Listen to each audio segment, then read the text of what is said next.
You're listening to the Autism Weekly podcast. Each week, we share community voices and bring light to stories that increase awareness, acceptance, equity, access, and inclusion. If you haven't already, subscribe to join the Autism Weekly family. I'm your host, Jeff Skibitsky. This week, we welcome Crisann Black, the founder of the Club Zeus for people with disabilities. It is quite challenging for people who have disabilities to adjust to an accommodating world.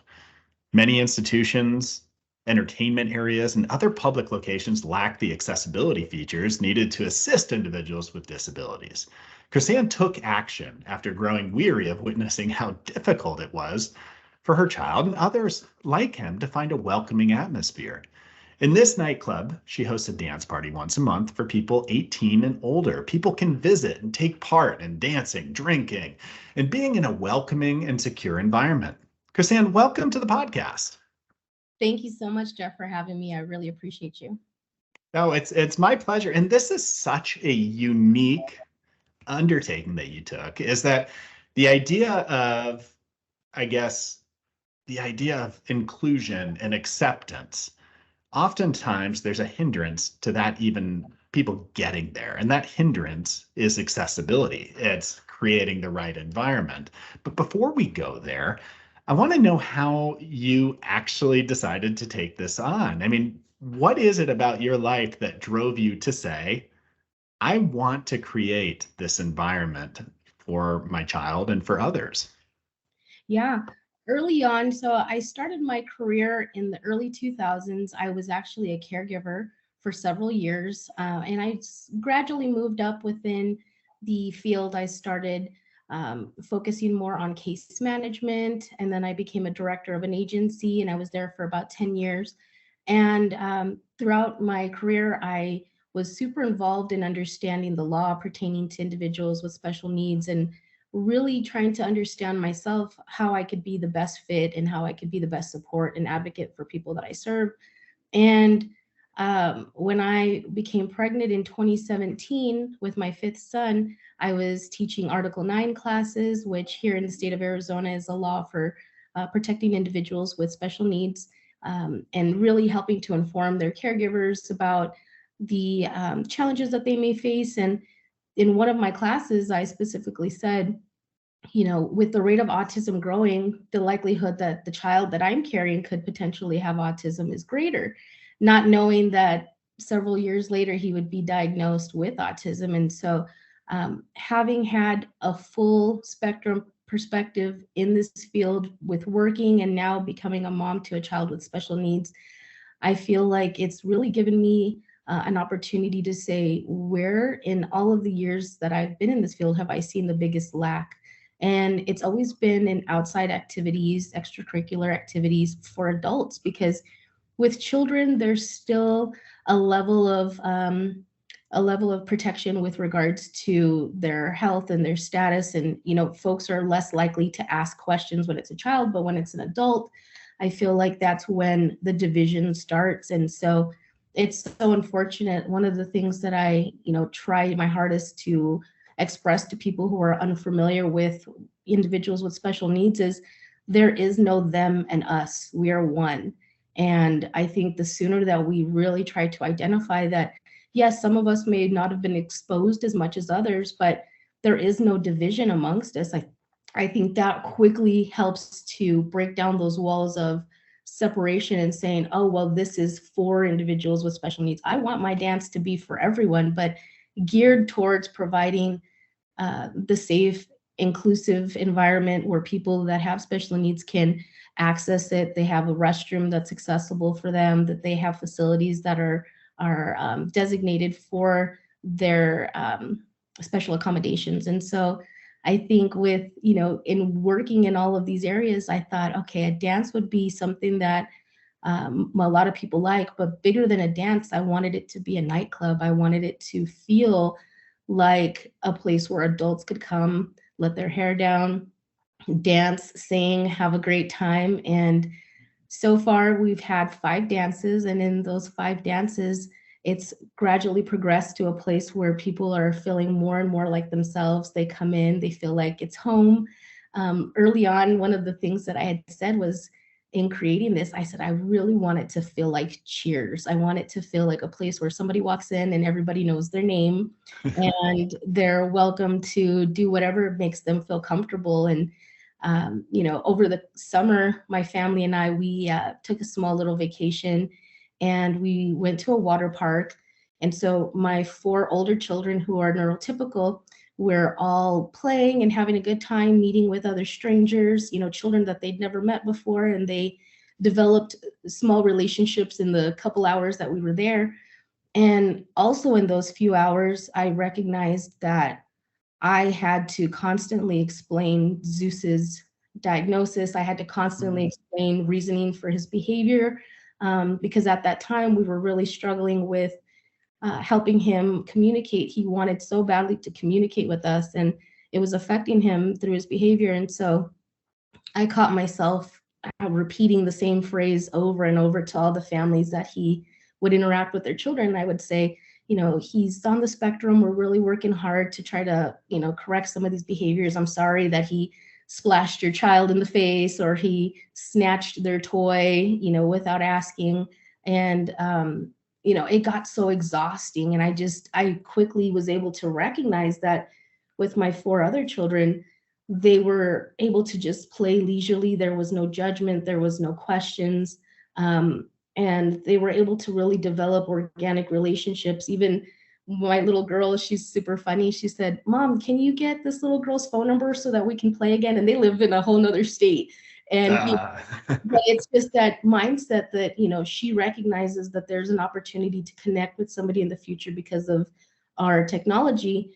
And it dawned on me that, Zeus might not have that same opportunity or that same feeling that he would want to do that, or he would probably want to, but he would be unable to communicate it. And I thought, oh man, I'm really going to be instrumental in developing some of his relationships and fostering those relationships so that they last throughout his life. Mm-hmm. But even the path that you took getting there, and just listening to, all the struggles that led to say, I'm going to tackle this issue.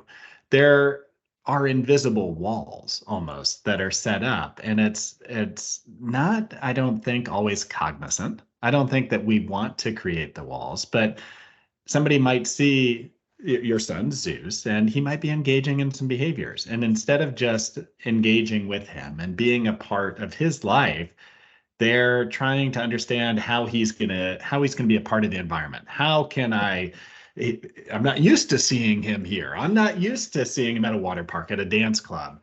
And the more that we create these safe environments, the more they become normalized, so that we're not saying that there shouldn't be inclusion. We're not saying, oh, it's odd to see somebody different than me in an environment. It becomes welcoming. And I appreciate the fact that you're taking this on, because you have to break down these walls over time. Have you found that in order for it to be successfully integrated and to provide that super happy moment, that there's changes that you've had to do to the environment of your club, or ways to be able to support differently? Absolutely. So in searching for our venue, we had to make sure that it was wheelchair accessible, that the doors allowed for individuals to get through clear, that the restrooms were large enough for somebody to go in if they needed assistance with toileting or any of that, transferring. So we really took all of those things into consideration. And I think with the location that we have now, we're super blessed that people are able to find it. They're able to get in there without any issues, and they're having a great time. I think one of the things that I really considered was, what are some of the things that prevent me from wanting to go to a traditional nightclub here in town? And I think we were able to identify really bringing some cool aspects that normal nightclubs don't have. So we provide a hot meal for everybody who comes with their purchase of their ticket.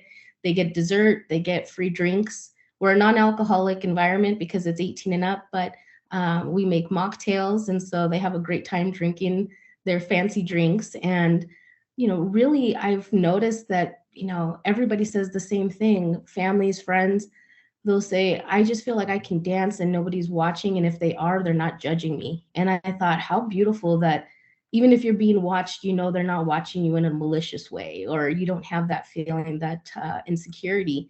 And so for me, I think that's one of the biggest highlights that we've been able to achieve is watching moms and dads stand in the crowd and watch their kids sing their favorite songs on karaoke, and they get to be the star for the night. And we all, it's just such a positive, loving environment that I really am super blessed that we've been able to create and keep the momentum going.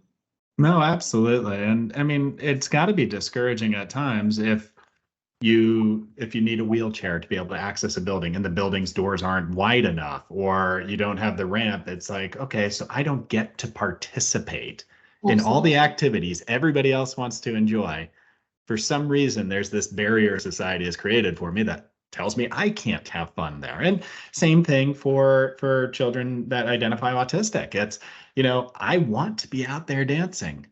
I want to be out there. I want to have a mocktail. I might want to have a cocktail if I'm of age. I mean, why can't I have that experience? Why are there limiting barriers? Why can't we create this inclusive environment? Why can't we open the doors to the world?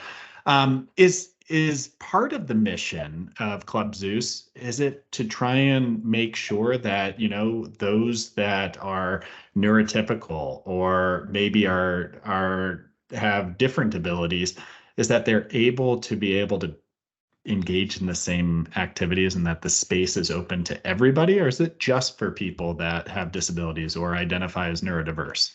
Actually, we have it open to the public, but we really specify that this party is intended with a good heart, and I think that's where, if the public chooses to come and engage with us, we'd love to have them come and party with us. But we really want to identify, and we want to still have a level of protection over the individuals that we work with and that we serve. I think in all the years that I've taught Article 9. One of the things that we have to be weary of is, individuals that have malicious intent. And so I think that was a big part of making sure that we created a safe, public, but small environment where we're still able to kind of observe and monitor and make sure that people are safe. We do take all of those things into consideration. But I think, yeah, having moms and dads and cousins and uncles and people come out and just show their support and their love for their loved one. And I think eventually my goal is that it catches like a wildfire, and that there are more dances out there, that there are more social engagement opportunities for our folks, and that we're not limited to just once a month.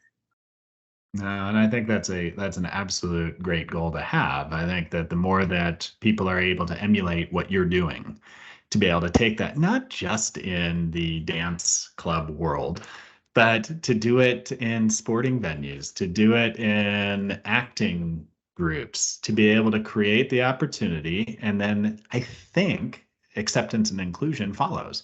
If accessibility is there, now it's normalized for me to see everybody in the same environment. So I'm not shocked. I'm not trying to create a false barrier. Is that instead it's, hey, these are my people. Like everybody is my person, and I want to be able to engage with everyone. So how did you come up with the name? I mean, I'm guessing it's after your son, but is that Club Zeus? Is Zeus a dancer? Zeus is a dancer. He's a singer.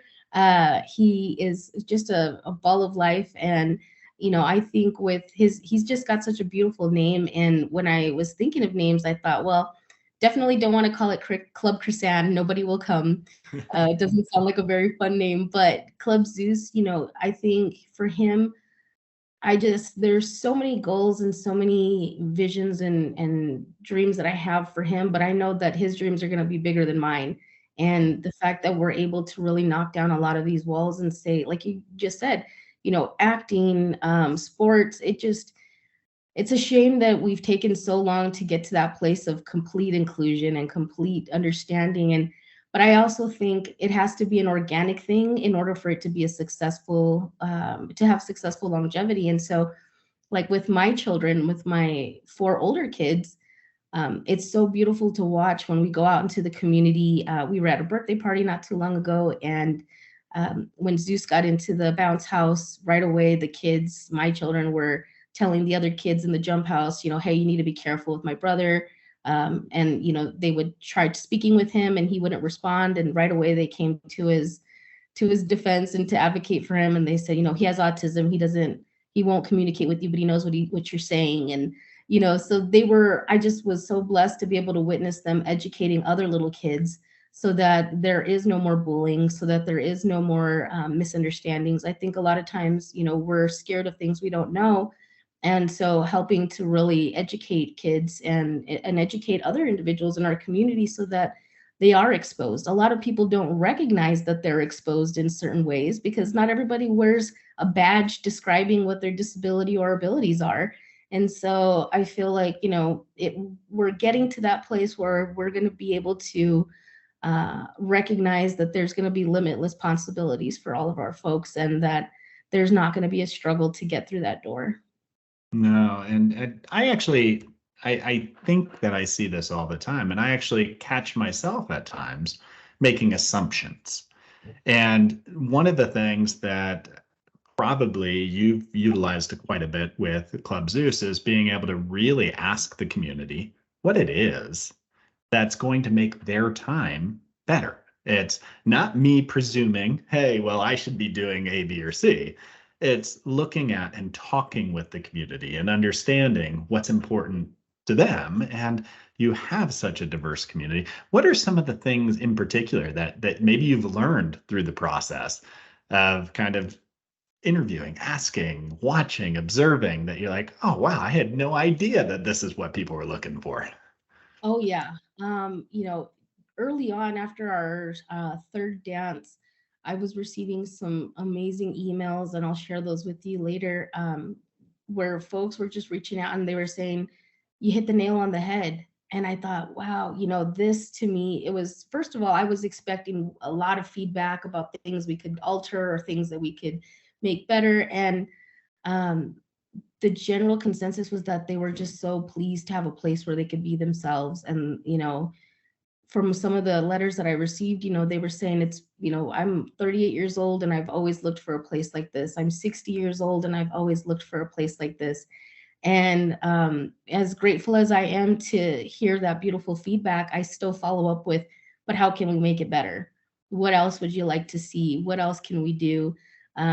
And so, some of the folks, they'll say, well, maybe put the food in a well-lit area. So we did that, we changed that kind of early on. But for the most part, it's just basic aesthetics to try to make things easier for them to access. But for the most part, their feedback is that they're just so grateful to have a place where they can kick their heels up, have a great time, and feel loved and welcome. And I think one of the things that I do pretty well I work in community relations is that I really not just try to relate to our community, but I try to support them. I try to really foster everything that they need. And I think, providing them with an ear, a hug, recognizing them, showing excitement that they're there is such a big influence in how they feel received.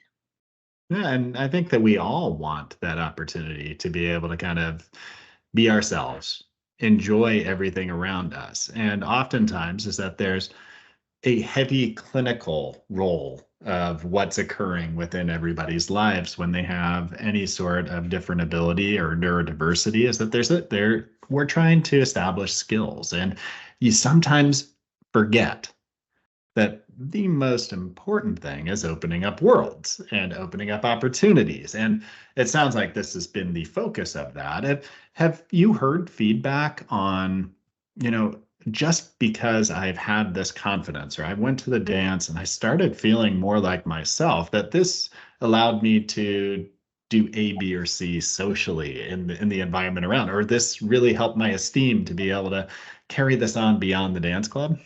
Absolutely.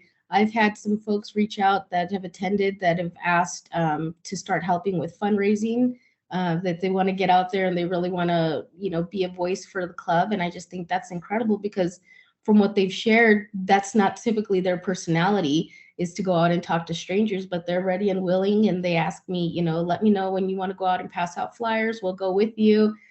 which is so beautiful because again, they want to show other people what a great time that they've had and have them experience it as well. Um, yeah, I've had a grandmother reach out to me and said she hadn't seen her grandson this happy in so long. And, he's an adult and, they're very close. And so she said, however I can help keep this going, please let me know. Because this is what I want for him. I had a mom text me on Sunday morning, this past Sunday. We had a dance this past Saturday where we reached capacity. We were at 160 people.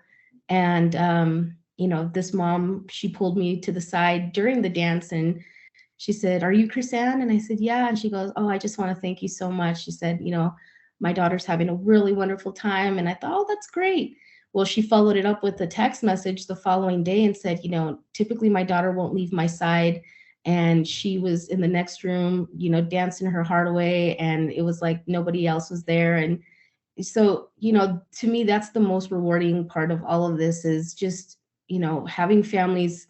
Because again, with seeing the rejection that Zeus was facing at the water park this past summer, it was just a very quick glimpse to what our future would be like. And I thought, how many other parents have felt this level of rejection and have just been chugging along and dealing with this for so long? And I thought, if a couple of parents can feel a level of relief and a level of comfort in their heart that their babies are being accepted, then that's the best goal I could ever achieve.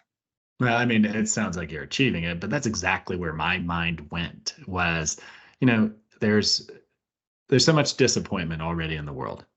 And the last thing as a parent that I ever want to see is my child feeling like they don't have a place. They don't have the chance to be successful.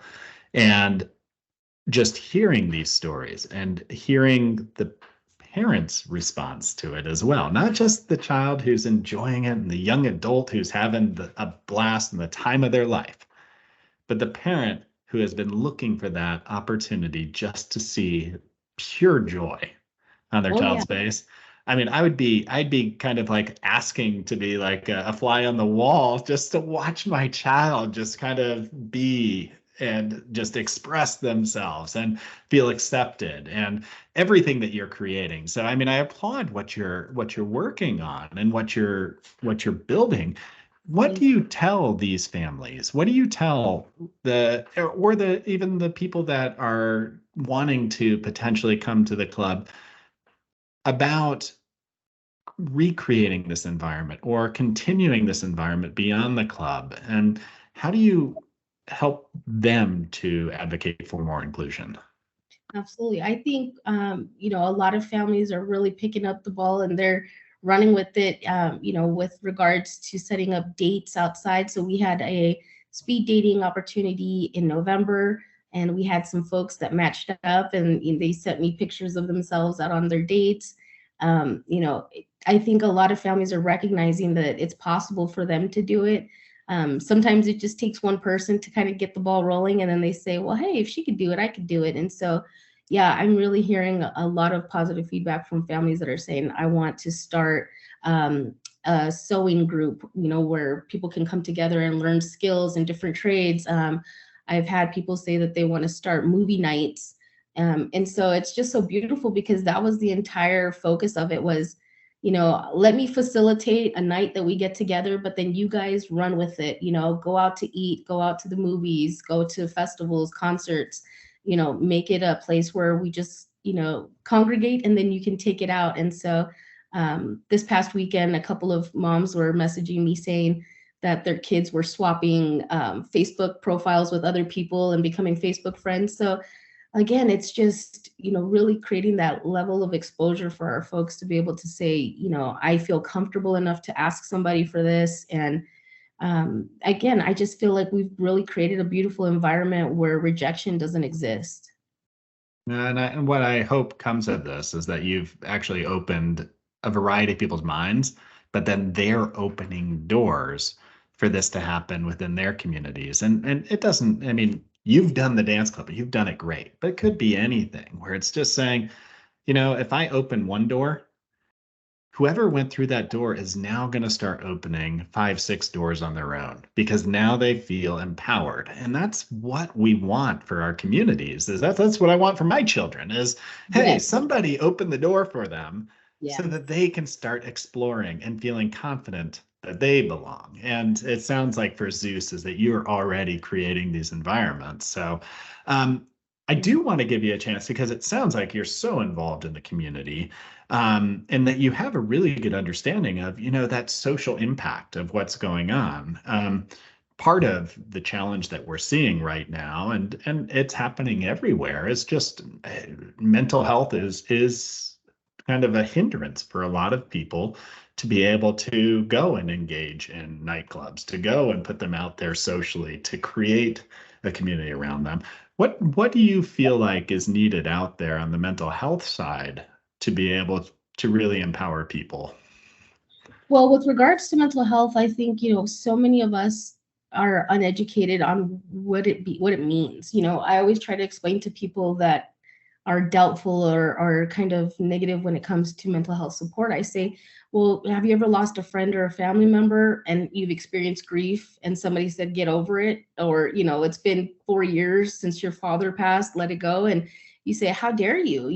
And again, we don't associate that it's a level of mental health support, but anytime there's a decline in healthy supports, you're going to have mental health issues. And so I feel like a lot of times with our in DDD specifically, in working with people with developmental disabilities, is that families lack the supports and they don't know how to ask for them. They feel embarrassed, they feel ashamed, like they should be doing this all by themselves.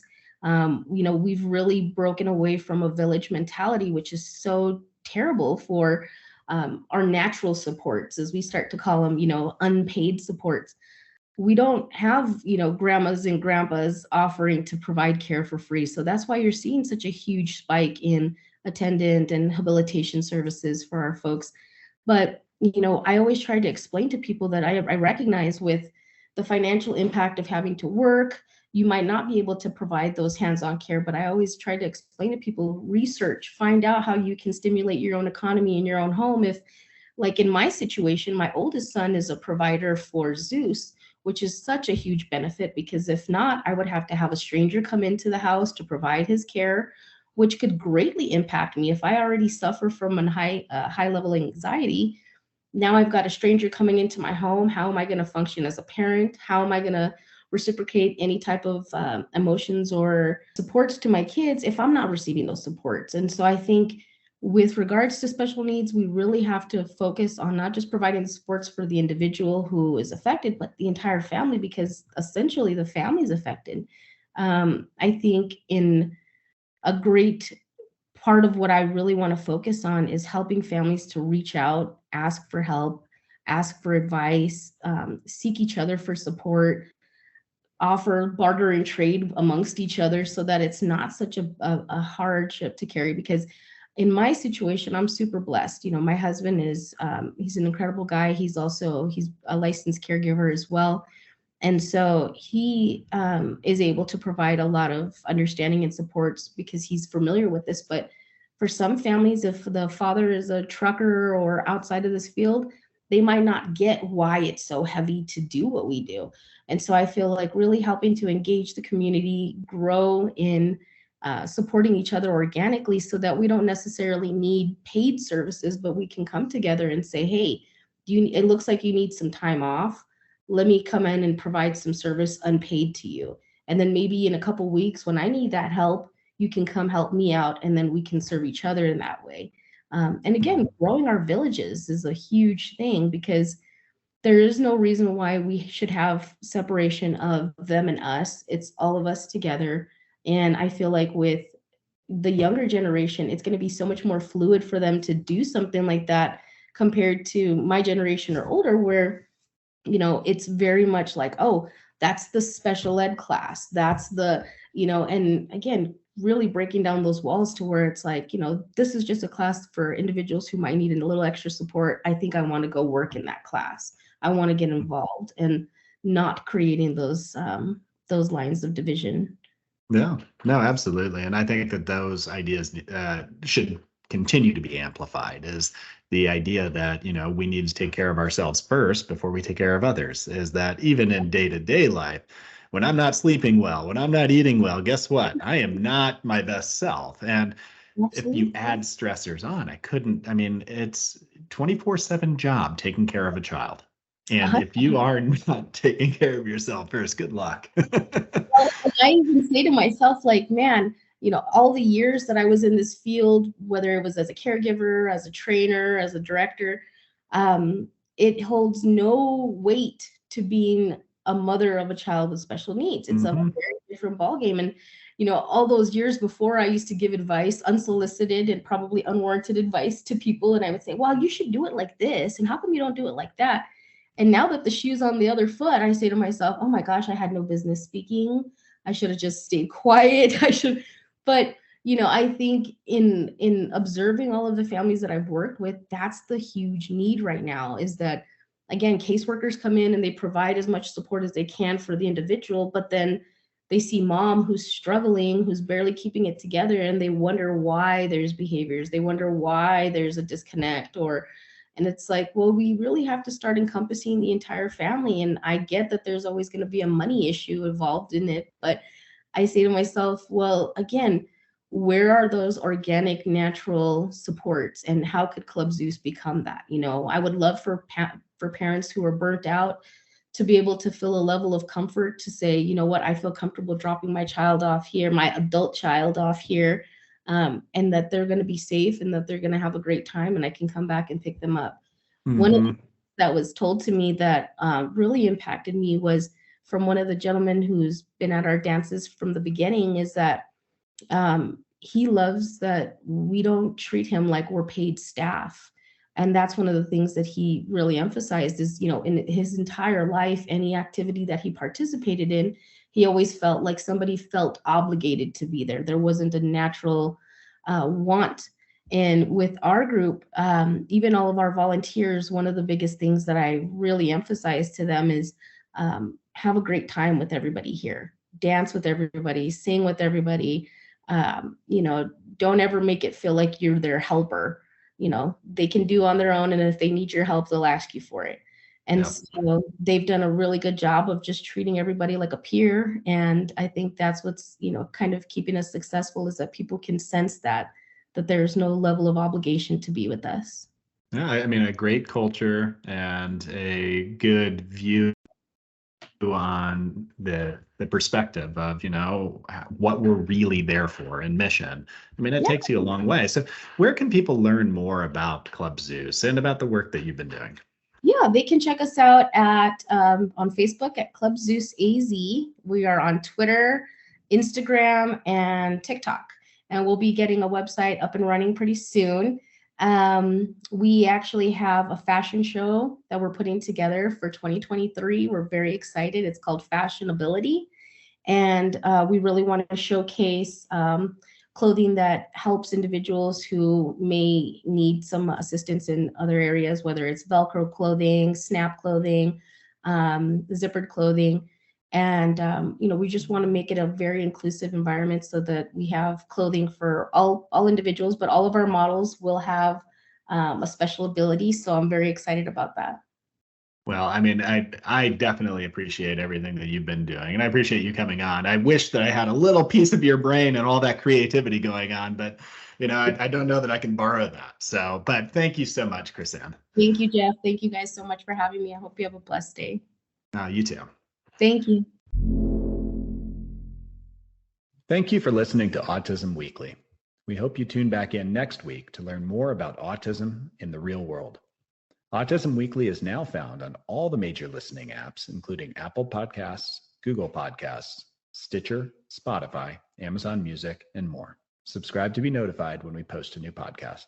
Autism Weekly is produced by ABS Kids. ABS Kids is proud to provide diagnostic assessments and ABA therapy to children with developmental delays like Autism Spectrum Disorder. You can learn more about ABS Kids and the Autism Weekly podcast by visiting abskids.com. Thanks for tuning in. See you again next week.